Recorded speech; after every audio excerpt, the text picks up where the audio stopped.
DAV police public school की हिंदी कक्षा में आपका हार्दिक स्वागत है। प्यारे बच्चों, आज हम फिराक गोरखपुरी द्वारा रचित रुबाइयों का अध्ययन करेंगे।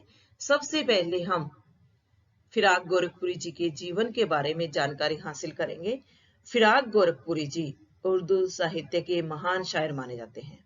इनकी शायरी में विभिन्न विशेषताएं विद्यमान हैं। इन्होंने नवीन विषयों का चित्रण किया और उर्दू शायरी में व्यक्तिगत अनुभूति की ओर मोड़ा।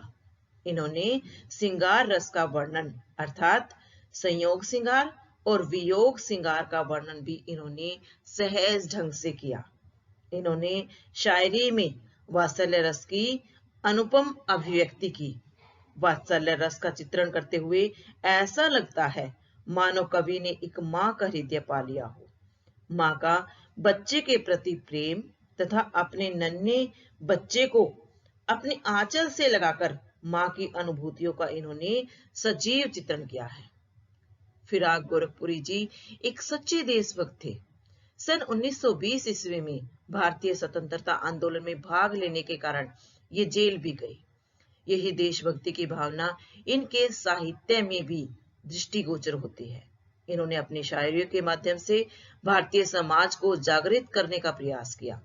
गोरखपुरी जी प्रकृति से भी प्रेम करते थे, जिसका परिणाम इनके अनूठे प्रकृति सौंदर्य में देखने को मिलता है।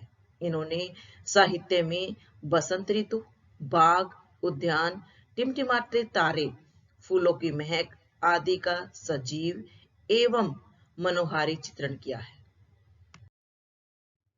रुबाइयों का प्रतिपाद्य क्या है, सार क्या है? रुबाई एक छंद है। यहाँ पर इस कविता में 5 रुबाइयां अवतरित हैं। प्रथम 2 रुबाइयों में कवि ने माँ का अपने बच्चे के प्रति जो वात्सल्य प्रेम होता है उसका वर्णन किया है।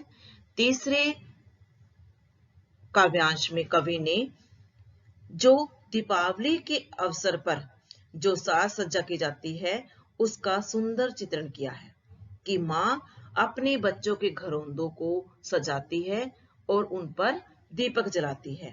उसके बाद जो चौथा छंद है उसमें कवि ने बच्चा अपने आंगन में घूम रहा है और वह चांद को देखता है तथा चांद को पाने की हट करता है। 5वें छंद में कवि ने रक्षाबंधन के पावन पर्व का सुंदर चित्रण किया है।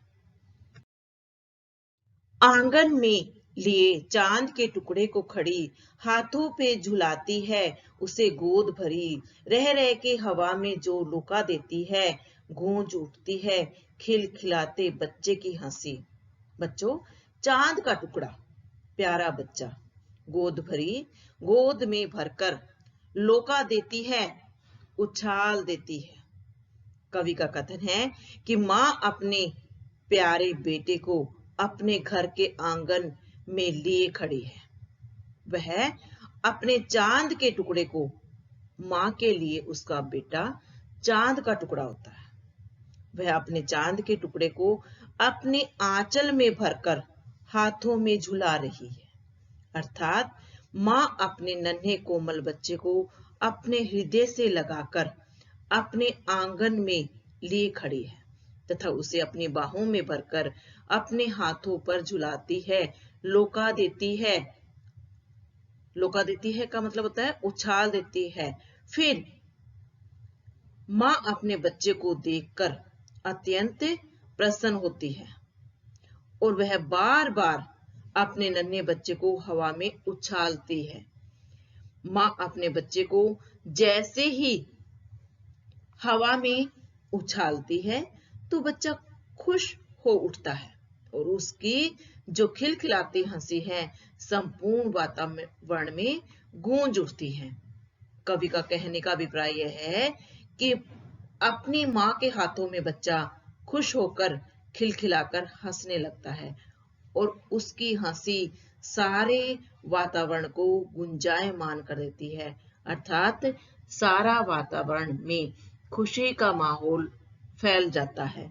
लगता है बच्चे की खिलखिलाती हंसी के कारण वातावरण भी हंसने लगा हो। नहला के छलके निर्मल जल से उलझे हुए गेसुओं में कंघी करके किस प्यार से देखता है बच्चा मुंह को जब घुटनियों में लेके है पिन्हाती कपड़े। देखिए बेटा, छलके छलके, हिलते हिलते, निर्मल स्वच्छ, गेसुओं में, बालों में, घुटनियों में, घुटनों में, पिन्हाती पहनाती। कवि कहता है कि माँ अपने नन्हे कोमल बच्चे को छलकते हुए अर्थात हिलते हुए निर्मल स्वच्छ पानी में लहराती है और उसे स्वच्छ पानी में नहला के उसके उलझे हुए बालों में कंघी करती है, उन्हें संवारती है। जब माँ अपने नन्हे बच्चे को अपनी बाहों में लेकर कपड़े पहनाती है तो बच्चा अपनी माँ को बड़े प्यार से देखता है। माँ अपने चांद के टुकड़े को छलके छलके अर्थात हिलते हिलते पानी में, स्वच्छ पानी में नहलाकर उसकी उलझी हुई लटों में कंघी करके उसे संवारती है, उसे सजाती है।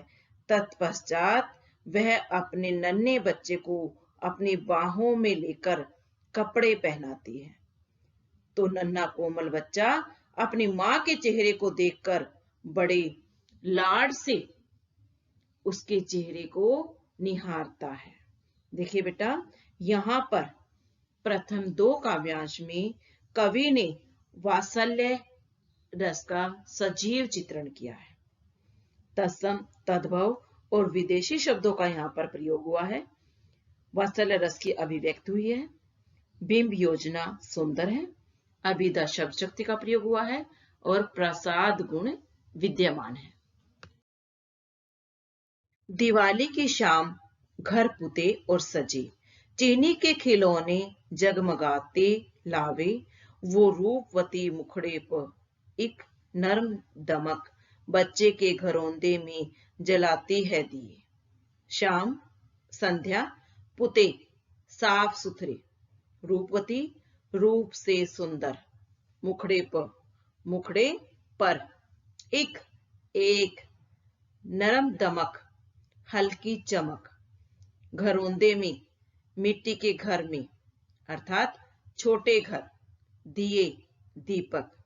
यहाँ पर गोरखपुरी जी ने दिवाली पर्व की शोभा का सुंदर चित्रण किया है। कवि कहता है, दिवाली के पावन पर्व की संध्या के समय घर लिपे पुते और साफ सुथरे अर्थात सजे धजे होते हैं। अर्थात दिवाली के पर्व के अवसर पर सब घर साफ सुथरे सजे धजे अत्यंत सुंदर दिखाई देते हैं। घर में रखे जगमगाते चीनी मिट्टी के सुंदर खिलौने सुंदर मुख पर एक हल्की चमक ले आते हैं, खुशी ले आते हैं। दिवाली के आने पर घरों में चीनी मिट्टी के सुंदर जगमगाते हुए खिलौने सुंदर मुख पर एक रौनक ले आते हैं। इन खिलौनों को देखकर नन्हा बच्चा बहुत खुश हो जाता है। माँ दीपावली की संध्या को अपने नन्हे बच्चे की मिट्टी के छोटे घर,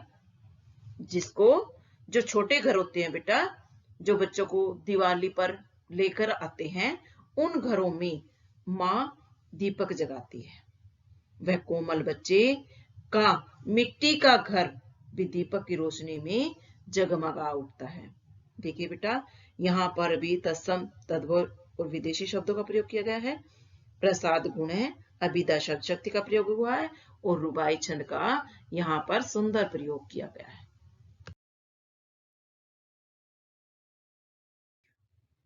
आंगन में ठुनक रहा है जिद आया है, बालक तो हुई चांद पे ललचाया है, दर्पण उसे देके कह रही है माँ, देख आईने में चांद उतर आया है।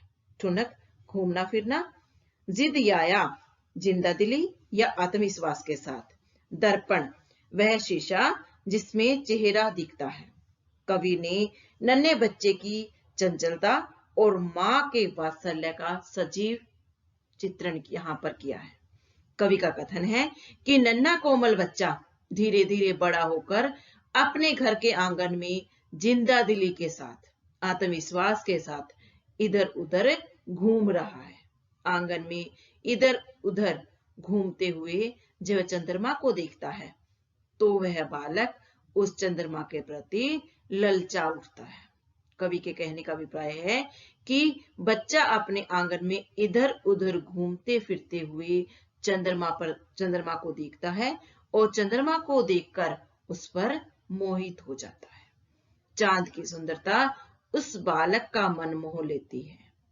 जब माँ अपने बच्चे को ललचाई हुई आंखों से देखती है या प्यार भरी दृष्टि से देखती है तो वह बच्चा अपनी माँ से चंद्रमा को पाने की हट करता है, जिद करता है।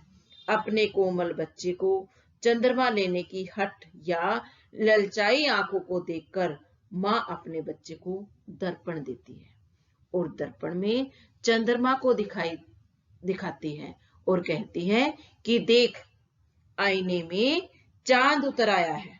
इस दर्पण में चांद उतर आया है, चांद आपके पास आ गया है। यहाँ पर भी बेटा वही तत्सम, तद्भव और विदेशी शब्दों का प्रयोग किया गया है। प्रसाद गुण है, भाषा सरल और सहज है, चित्रात्मक शैली का प्रयोग किया गया है।